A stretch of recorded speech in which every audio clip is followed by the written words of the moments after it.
Welcome to my Ghanaian Dream Challenge. Today is Friday, the 28th of November 2025. I sold my car. I also sold my land to embark upon this challenge to invest 100,000 Ghana cedis into a business, which you guys helped me to identify chicken production. And I have since invested so much into this housing that will contain 1,000 birds. And fortunately, the construction of the housing is now complete, and I will take you through a tour of everything from the start to the end. So, as you can see, we have done the covering of the entire chicken house with a wire mesh. This is the square wire mesh, and the consultant said we should use this particular coated one. So it is painted, and the color is green. That is why you don't really see it quite visible. So the entire place from the top up to the zinc to the down part is covered with the wire mesh, and I think you can now see it quite visibly. Then the down part, this part is not yet plastered, and I'm not too sure whether it will be plastered or not, but let's see what happens. But the inside part is plastered. The inside part here is plastered. I've seen many people's farms, and this part is not plastered. I don't know how their water underground water system is like, but the consultant advised that if it could be plastered, it will be fine. So also, like I was indicating here, this part of the house is a little, there's a little gap there. So I've been advised by the consultant to do plastering of it so that rodents and some rats here will have some bandicoots that eat the old chicks. So, and then probably even snakes, though here we don't find snakes anymore. Snakes, when we plaster here, the snakes will not be able to enter. And that is the next level of work that we are hoping to do. So you can see behind me, the thick wood is what we use. Actually, we treated it. We treated it with a dust band around before we started using it. Then also the door. This is the 4 feet door, no 3 feet door, which we are trying to see if we will use the board or metal to fix. So this part is the eastern part of the chicken house, and the sun comes from this way and rain also. So the consultant said even though we want air, fresh air, but we should use a roofing sheet to cover up to a point so that when the rain begins to come, we may cover this side with some polythene bag. So a polythene sheet. So behind here, I planted some shrubs which have risen up to some level, and which the consultant says will help a lot to prevent rain and to also help in giving the chicken house some coolness. Then the corners, the four corners, the consultant last said we should put these 4-inch pipes, and which we did. Then along the entire stretch of the housing, we reinforced with more of the thick wood. But then the top part, you can see that he reinforced it with some wood, and this is actually wood we use in the old trial chicken house that you can see up there. Then the floor, I indicated that the concrete works were done, and which he said we should not use cement to smoothen it, because should we smoothen it and the chickens drop their litter, it will not be able to sink into the ground. It will be on the surface, and it can wet the sawdust very fast and leading to a lot of smell. So you can see here there's a lot of gap, unlike the other places. So this part must be covered with mortar or something else that will ensure that nothing can really enter here. So this part is the western part of the chicken house, and that is also where the sun sets most of the time.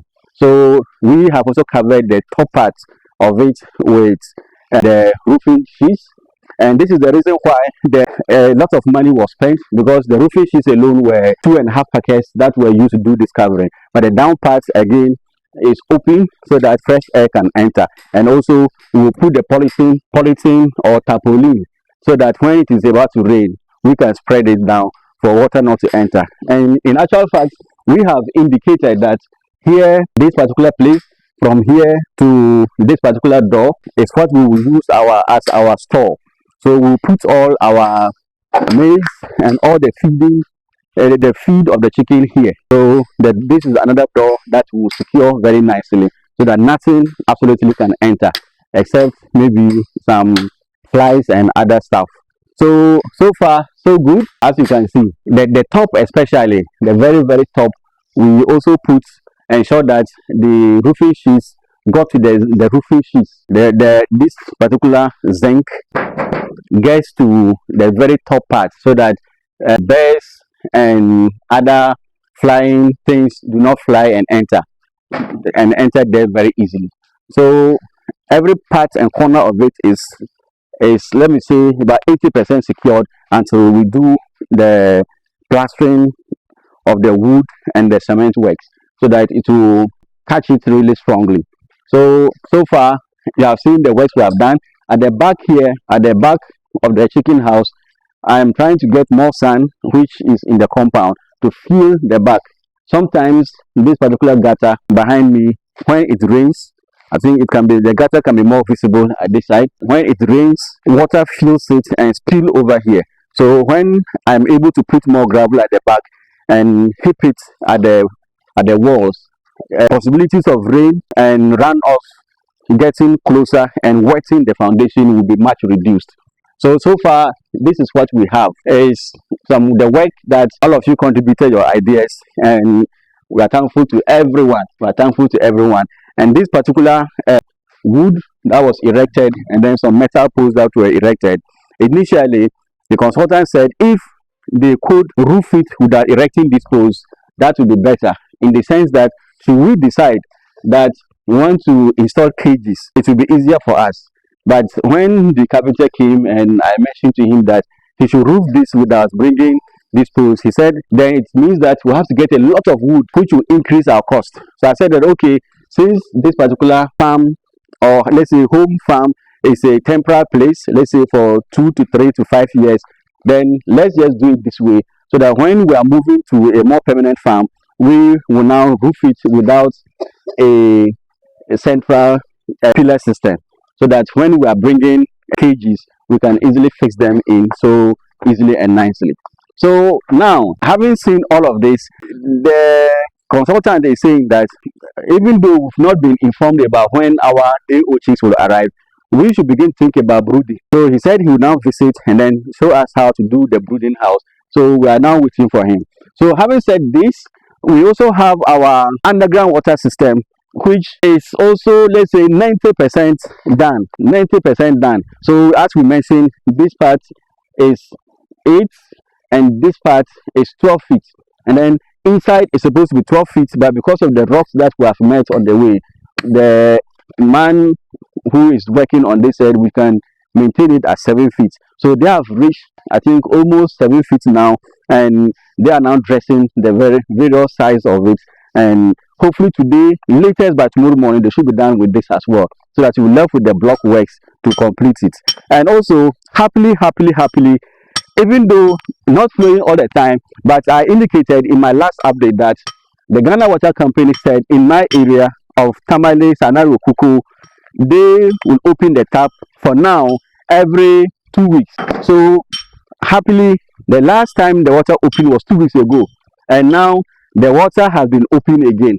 Though the what is the pressure is not so much, but we are getting some water to fetch. The water cannot get into the standpipe, but the water is still flowing and we are getting some to fetch. So far it is so good. Our my Ghanaian dream is moving on smoothly. However, the Chinese investment into the chicken and poultry industry is scary, but we are not afraid. Though we are looking over our shoulders, but we are not going to back down from continuing with the chicken that we have requested for. One other challenge, which I believe is related to this particular Chinese invasion of the poultry sector, is that our purchase, the purchase of our 40 bags of maize also hits a very strong challenge, where we are buying the 40 bags of maize at Mampugu Maduri, that's the Yaba area, and some individuals have gone to offer the farmers 50 Ghana cedis per bag more than the amount almost everyone who was buying it. So the person just landed with huge bags of money and said that whereas we are buying it at 300 cedis, he's going to buy it at 350. So almost everybody is bringing him their produce, whilst we are having to wait until they finish their purchases. So we are still waiting. Up to now, about 2 weeks ago when we started the purchases, we have only 12 bags. By that was yesterday's update. So by today, the Wednesday, no, today the Thursday, 27th of November 2025, it appears that we may have gotten a little more maize added to what we had. That is the 12 bags we had previously. But it is not looking good at all for the number of bags we are hoping to get. We may get the entire 40, but the cost may also increase, which we are not ready for now. We are hoping our farmers get a good market, but we didn't prepare to buy more than 300 Ghana cedis per bag for now. So they should please, when we are done with harvesting of our maize, harvesting of our eggs, the price will increase, then we'll go and buy more to come and feed our chicken. So you can see what my guy is doing to break in the various rocks before the edges are sharpened. So this is my Ghanaian Dream Challenge, the 35 or the 36 or so. And so far, so good. We have done a lot of work and our 100,000 Ghana cedis is almost gone. Meanwhile, our chicken have not even yet arrived. But we're hoping that one way or the other, we will get some more money to add it to for the feeding now to be able to complete until the time they start to lay. However, should we get support from government also in the feeding and the medication aspect, that would be a very, very good Christmas for all of us. So thank you and see you tomorrow.